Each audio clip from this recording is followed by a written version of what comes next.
Everybody in the OFM space always has like the most original story about how they got into it, about their own journey in business, and I know you've got a super interesting one as well.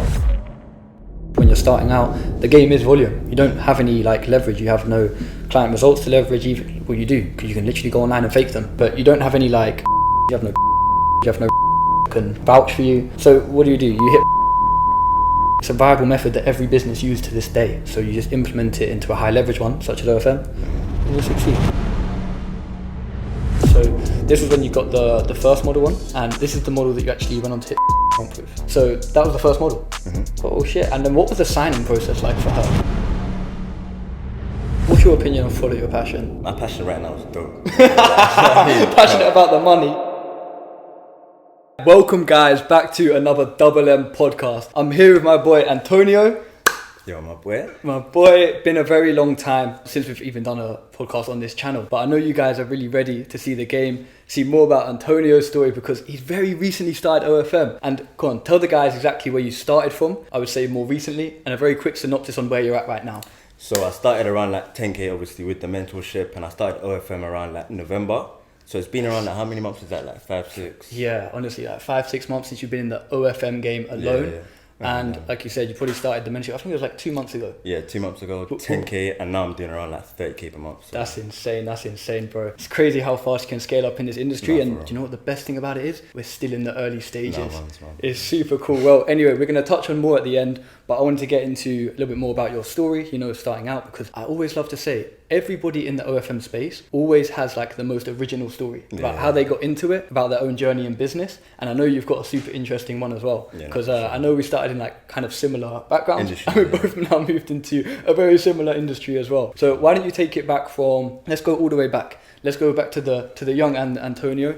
Where did things start out for yourself? So in school, I was heavy on football, so like I thought I was gonna make it to the Prem, but everyone thought this at one point. Yeah.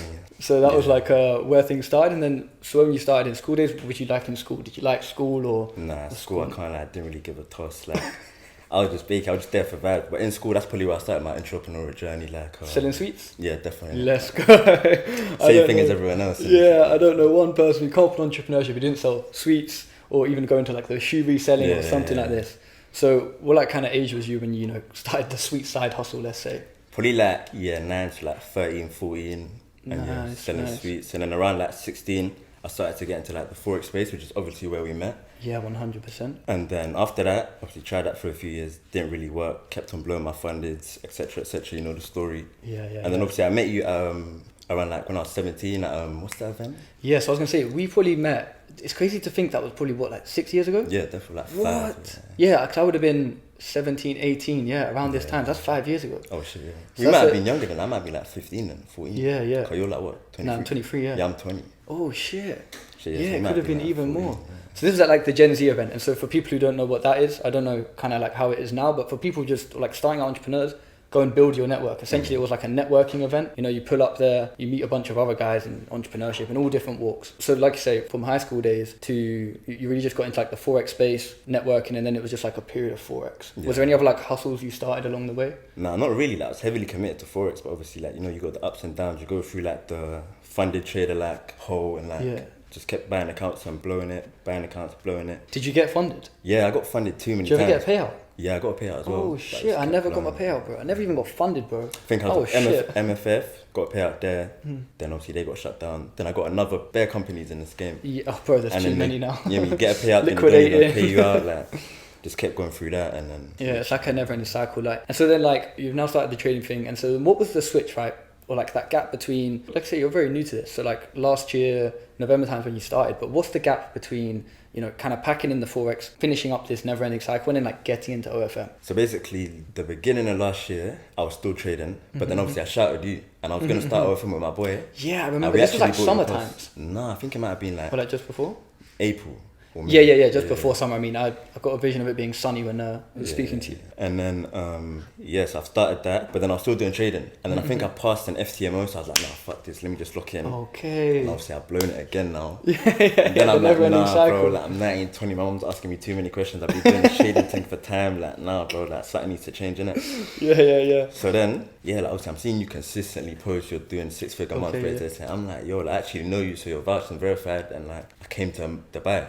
I linked you in person again. Like, still doing these numbers. I'm like, yo, like, what the hell? Like, so this was literally in November, just gone November 2024. Yeah, the end of October, November, yeah. That's it, I remember. So I remember asking how things are going, etc. I know you said you were still trying to do the trading thing, etc. And I know, like, I got out the trading space, 2 years ago, and I just went all in on OFM, ran up, and like you say, it kind of helps, I think, to see someone in real life and have that like interpersonal connection with someone who's successful. So I guess it like kind of paints the picture like, oh no, this is really real. Because you see these guys doing it online, and when you see someone else doing it online, you don't like vividly understand or think that, oh, this could be my possibility. But you saw we were literally in the same room. Yeah, so I believed it. Like I believed it. You know what I mean? Yeah, and then was able to show you live to the results, and this kind of becomes history. So like I say, so now you've come to Dubai. We linked up. What was the story like there in terms of actually like, okay, right now I'm sort of stopping the Forex thing and starting OFM? So obviously, once I actually made the decision, like, cool, man's actually gonna try this. I just done research. I was just researching the best way to do that. What's the first thing I should do? And just using my brain, I'm like, obviously, client outreach is the best thing to do. Cause I didn't have the money to buy the course at the time, or not even the course, the group, innit?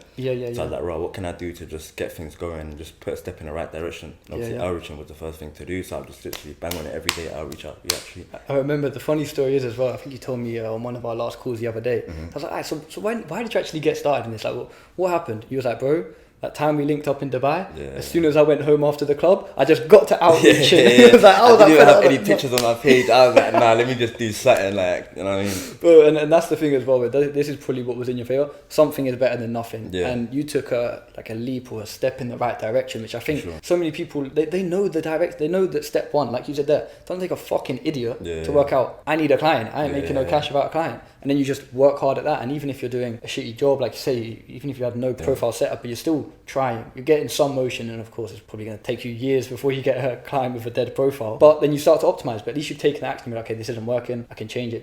Do some research. And you already understood that business model was viable. Yeah. And even then, like, all the stuff I was researching, like, you can't do it without a client anyway. So I didn't even research anymore. Like, let me get a client, then figure the rest out after. And then that's what it is. Like, that's what I always say to people. Like, if you want to get into OFM place, the first bottleneck or the first hurdle you've got to jump over is a client, bro. How are you going to make money with OFM on OnlyFans with no access to an OnlyFans profile? It's insane. I don't know how people go over there to start researching about DAs, start researching about different marketing techniques, and ain't even got the fundamentals of a model underneath them yet. So that's insane. And what was the reason for getting into OFM? Like, why? Like, why did you... Money, innit? I'm not going to lie. Just dough. Bread, like... I was the exact same. Like, the business as well, like, it's not that attractive. Unless there's money in it, like. I think that's the same thing. Everyone talks about follow your passion. What's your opinion on follow your passion? My passion right now is dope. Passionate about the money. Everything else comes after. If I don't have any money, I can't literally move. You know what I mean? So you need money. Yeah, honestly, bro, I completely agree with that as well. And even when I got started in this business model, it wasn't something that people are going, oh, the malls about it, oh, this. Do you know what? I didn't care, bro. I was broke as a joke working at Tesco. These motherfuckers ain't coming to save me. So I need some dough. And I think money makes the world go round. So that's super good to see. And so then, like, now you've got started. And what were the early successes? So November times happened. You're outreaching. What's next? Kind of just chatting on account, figuring out how to like. Wait. So you've got model now. Go back one step. So what happens? So like you're outreaching off your dead account. Yeah. What happens next? Like, did you realize you got to upgrade your account? I got to upgrade my account. I got to post. Obviously, I got to take flicks. So what I done was I shouted anyone I knew that has any gums or like any clothes or anything that looks like you have bread. I was like, yeah, let me borrow that today. Just make do pictures on my account, make everything look leng. Yeah. Then outreach, and then obviously I got lucky and found a client, and then well, not lucky, but like it was bound to happen, innit? So yeah, it's just the law of numbers, really. Literally. Like I always say to people when you're starting out, the game is volume. You don't have any like leverage. You have no client results to leverage. Even well, you do, because you can literally go online and fake them. But you don't have any like agencies. You have no proven track record. You have no referral that can vouch for you. So what do? You hit volume, you hit cold outreach. It's a viable method that every business uses to this day. So you just implement it into a high leverage one, such as OFM, and you succeed. So this was when you got the first model one, and obviously you would call her model 1 or whatever. And this is the model that you actually went on to hit 10k a month with. Yeah. Okay. So that was the first model. Oh shit. And then what was the signing process like for her? So like you've DM'd her off your now good looking profile, and how did the conversation go? How did you get her on board? And obviously at this point, you know, you was kind of still figuring things out. Yeah, so how I got her on board was, obviously I still had that course from time ago, so I just reading through that. I think on the course there's like a section where it tells you what to do in this process, and there was like videos on your YouTube and that. So I was just watching, and I would have just made a script in my head. Then I got on the phone, ran her through the script, and she was like calm. Yeah, nice. Yeah, me rocking and rolling from there. Yeah. A lot of people oftentimes as well, I think they overthink that stage, like the client call. So everyone's like, oh shit, and that's what I think even holds some people back from like the outreach stage, because they're like, they're too scared to even get on the phone. Yeah, like even now, I'm not gonna lie, like when I've called, like I still get anxious, but you just get on the call and get the job done. Yeah, bro, even me, bro, to stay, it doesn't really, like, it goes away, like I'm comfortable and I can come and I can even speak to people now, like, of course, but there's always an element of like, bro, this model could turn around and say fucking anything, you're like, anything, the girl, so like anything can happen at any time, so you have to be aware. But how are you gonna get good at these sales calls with models? You don't take any. And I remember even back to when I took my first one, you just turn up. If you look back on it now, you probably think like, oh, I probably said a few retarded things or whatever, but don't matter, get the job done. It's the only. She signed at the end of the day, innit? She signed at the end of the day, bro. You know what I mean? No, that's good to see. And so then, how long after getting this first one, what was like the next process with your agency as such? So I remember you had like model 2 and then we'll say model 3 after per se. What was that process like? So you've got this model on board. What happens next? Jump on the account, start chatting? Yeah, jump on the account, start chatting. And the first money I made with it, like the mind I have, I just know I need to reinvest in more knowledge to like scale things further. So the first withdrawal I had, I copped the group. I just had the course, but I went in the group. So I copped the group straight away, done everything that I needed to, like read and joined some calls with Tom, running some calls, and then I was just listening and taking all the advice, then using all of that to just put into my model, like marketing wise, chatting wise, just taking any advice I can, because I couldn't cop anything else. So just using what I had. And just reinvesting heavily. Yeah, just using my brain a bit as well, and just researching everything and doing what I think is the next best thing to do. That's super good. I think like people need to not let this value go over their head, because it sounds like what you're saying, it sounds super basic, right? Oh yeah, I got some little money, I reinvested it, I used my brain. People don't use their brain these days, bro. Like the amount of guys, like I'll even go and openly admit, there's a lot of guys in the group who, bro, they will send messages to the support channel, they'll send messages to me, and I just look at the message and I'm just like, have you even thought about the answer first before dropping me some stupid message and wasting my time? Like, people just don't use their brains these days. And I don't know whether it's like an element of me being more, I don't know, experienced in this game, but just think. Think a little. Use ChatGPT. Use Google. There's some free resources out there, my guy. So I think, definitely that iteration based on, I think, of course, as well, something that we'll touch on after is like you have a very good network around you, which enables you to think maybe a higher level or more clearly and adapt to solutions rather than getting drowning in problems. I think some people just end up having a problem with. And then, like I say, so without digressing too much, we've now started chatting on the account, you've made some money, got a withdrawal, invested in the group, now use that knowledge and also like basically reinvested the knowledge back into your agency. And now you're scaling. So this model, when did she come on board at, like what revenue numbers? I think she was doing around like 2 to 3K probably a month. And then at what point did she hit 10K a month? I think in the first 1-2 months, I'm not gonna lie. Yeah. It must have been soon because like November, December. Yeah. I remember, I think we was having little conversations here and there. And I think December. Yeah. I'm not onboarded the 13th of November. 13th of November. Yeah, I don't know. I remember the date. Nah, that's sick. First model ones, innit? No, that's sick. So you said, so from now we've got started See Me in Dubai, started OFM. You've got one model making like 2-3K months. So instantly, bro, like as well, like you said, you signed one model and we're still on 50-50, right? Oh yeah, and I did mention as well, like the day I signed my model is the day I quit my job. Like I went full throttle. Yeah. Well, that's what I mean, bro. You have to go all in. Yeah. You have to burn the boat. Like, otherwise, you're kind of cooked. Otherwise, you'll be wasting too much time. You're going to be too scared. You're not going to take the risks and the leap. And I have to make bread as well. Yeah. I remember, bro, because I've literally even got a picture here. I don't know what the date is on it. This was like probably like just after. So I had some pictures here, and then you got like the 30K a month as well. Shit. But that's crazy. So the model scaled up to like 10K a month. So now you're on 10K a month for within 1 to 2 months of OFM. It's insane. And like I was saying back there, my point was, you signed a model at 50-50, you instantly have got 1.5K a month that you've like essentially taken from her, but for the management of services, etc. You're already on 1.5K a month from some DMs. That's insane, bro. Like 1.5K a month, that's like, people work 40 hours a week for that. In their normal job. But okay, now you go from 40 hours a week to 160 or something, right? It's a bit more intense, but you see the longer term vision of, because now you can actually build a business. Now you've got the opportunity to build things out properly. So 1-2 months in, she's got to like 10K a month. And was this when you then inquired about coaching and you was coming on board with coaching, man? Yeah. The beginning of the year, I was like, right, like I can make 10 bags, like, right, how do I make 50? But I didn't know how. To get to 10K, I used my brain, but this side of my brain, I didn't have enough information. 100%. I think there's a big difference that we've been able to cover as well, even like during the mentorship with cleaning things up. I think even in regards to the buying back your time, when you said you were chatting. And I remember even another thing as well, is like you're chatting, but the chatting's not even optimal because you don't even know what good chatting is at this point. You're kind of just learning, etc. And obviously the chatting's getting sloppy because you're tired, but you're trying to maintain marketing. Yeah. And I think this is definitely some good things that we was able to cover early on in the mentorship and like clear up. I remember you came on board and she was at 10k a month, and you had like that second model who was just starting, and then your third model as well, I guess like a few weeks after. I remember I was able to help you with the chatting a little bit, which allowed you to then focus on the marketing, and the marketing really picked up. You know, doubling down on that niche, or like that branding aesthetic that we found for your model, doubling down on that, and that's what I always tell people to this day as well, just do what works, double down consistently. I was going to ask you as well then, so based on, so say since the start of the year to coming on board like the mentorship early, what do you think are some of the biggest lessons you learned to start with? I mean, straight away, the first thing that you told me is like outsource, just so I can buy back my time and focus on higher ROI tasks. And obviously I understand how important that is now, because you can't do everything at once, and you actually need like time to think and plan and have ideas and shit like that. Yeah, critical thinking, and you can't do all of that when you're doing everything at once. Do you know what I mean? So true, bro.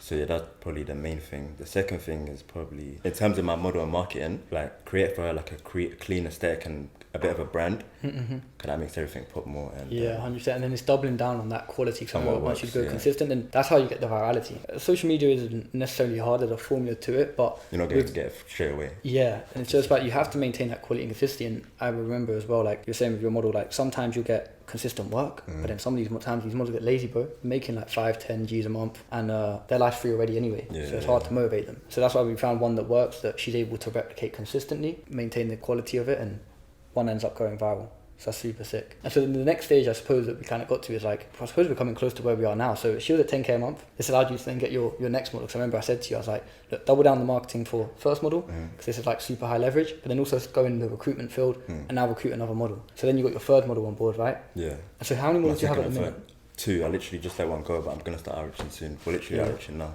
Yeah, so we should have one any minute. Yeah, decent, that's good. So then I remember the second model, then you started building a chat team as well with this third model. So then you was back in the trenches again with this third model, just hustling, getting some more cash, while this one was kind of running on autopilot, which was like very fortunate. Then you're hustling, learning the chatting as well, but also now building a chat team. I think, have you still got one of the chatters that I gave you? No, none. Oh shit. So all different, your own chatters you've trained. Yeah. That's sick to see as well, because that's another thing as well, like training and building a team, and then the management of a team, it gets headache, but as you're out here in Dubai, the accounts are still running now. It's the most rewarding thing, right? Smooth. Best thing in the world. Not too rewarding, I can't lie. Like you wake up like money's been made already. Like, do you know what I mean? It's a good feeling, especially when you're in Dubai. Like I don't want to say I'm not working as hard, but like you want to relax a tiny bit, enjoy Dubai as it is. Yeah, but like I said it the other day, you shouldn't wait till you live your dream life. Like you should build the systems, the infrastructure, hire the right people, in order so that you can get. We didn't get into business to sit there 18 hours a day for the wrong reasons as well. I don't mean I will sit there for 18 hours a day, but like working on the right thing because I enjoy it, but I don't have to. And like the day that you leave the desk, you don't want it all to go tits up. So that's good. So then fast forward now, we're maybe like what are we now? We're in March. So maybe like end of Feb, third model has come on board. We started running her up. I remember then this is when we hit the first 10k a week maybe, around this time. So I think the first model, she was up at like 3 to 5k or something like this, and same with the second model that you was jumped on, you did all the chatting for. Then you hit 10k a week after like, what's that, 2 months of under the mentorship and also 3-4 months in OFM. So 10k a week, that's insane, bro. If you think about like how fast, it's a bit fast, I can't lie. It's fast, bro, it's fast. And then so 10k a week, that's already up at like 40k months, but obviously you have the ebbs and flows of OnlyFans. Social media's taking time to properly get, it's like when you sign a new model, you can jump on, you can optimize shit, and then it drops down a little bit, but then like it will come back up. Especially with finding what works for her, like marketing wise, and just got to test. And 100%. I think that's something that people don't factor in. Like you already sound like you got the mature mindset. I think from being able to do so much research, having a good network around you, and also myself being able to try and make you a bit more aware of things. It's like the marketing with OnlyFans management isn't like one stop shop, snap a finger. You do have to test a few verticals, and once you find one that works, then you double down. But it's about finding that to begin with. And I know we've even gone through that on the third model as well. So like there's a few things that you can test, you can try. Ones that are working the most, try a couple of variations of also what's working, and like just being that a little bit more creative so that you can succeed. And then lo and behold, when was it that you cracked the 30k month? I suppose I think we got it on the 17th of March. You said it in. Wow, that's insane, bro. So from zero, really, what's that, 6 months ago? All up to 30k a month. Come on, G. Big numbers, and bro, do you know what the best thing, like I said at the start of this podcast, is just to start. Like 100%. 30k a month, and then soon we'll scale up to 50. 50 is the next target, and after that 75, 100. It's all coming, man. Do you have any more things to round off for people who are watching here today? Because what I like to leave this with is, what would you like to tell either your younger self or people watching the podcast, the interview, leaving them with like a little bit of value?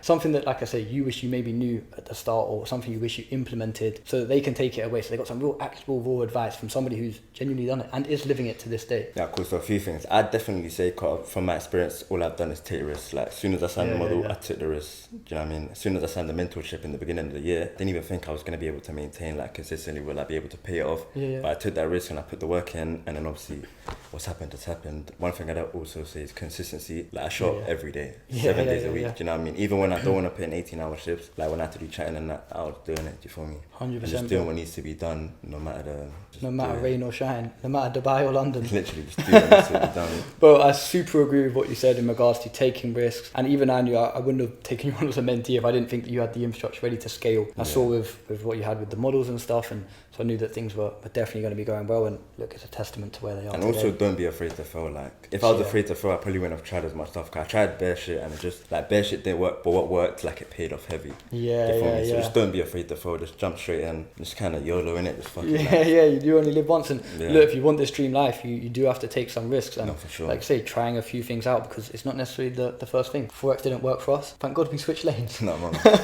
And now we're here able to give back to even, like I say, the OFM community. And I hope the guys have taken that little bit of value there in regards to taking risk and trying a few things out. But my bro, it was very appreciative to have you on board. No worries, bro. I hope that everybody here can take a nice few gems. And guess what? I really hope that you just implement some of the things that we've said here today, because I hope you don't let the gems go over your head. And they might seem super basic. For some people, they might be further ahead. For some people, you might just be starting out. Especially if you are starting out, look at what's possible in just a 4-month time frame. For real. Like, literally, life can change. We're now here in Dubai recording a podcast for you guys. So put the work in, take action, and you will very soon see results. The word's been Money Mace, my boy Antonio. Let's go.